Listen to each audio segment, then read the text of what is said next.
यदुल्लाह है, यदुल्लाह का माना करो, जोर से माना करो यार। यदुल्लाह है फौका ऐदीहिम, अल्लाह का हाथ उनके हाथों के ऊपर था, नीचे मेरे नबी का हाथ, ऊपर सहाबा का हाथ, और उन सब के ऊपर रब का हाथ।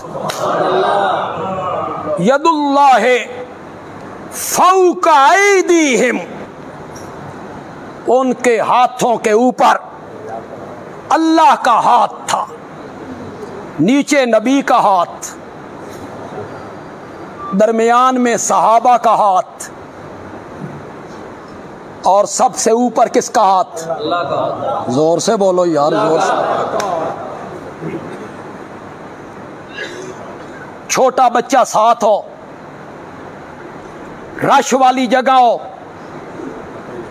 छोटा बच्चा साथ हो, हुजूम वाली जगह हो, बाप उसका हाथ पकड़ लेता है, मां उसका हाथ पकड़ लेती है, गुम ना हो जाए।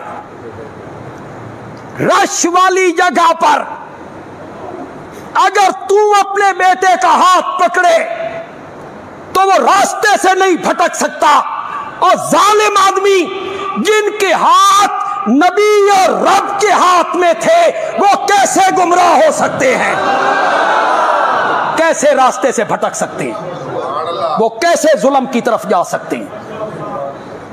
नीचे नबी का हाथ है, ऊपर किसका हाथ? अल्लाह का। दरमियान में किसका हाथ? इतने मजबूत हत्थां दे विचे सहाबा दा हाथ। ये हाथ गलत कदम काम कर सकते हैं।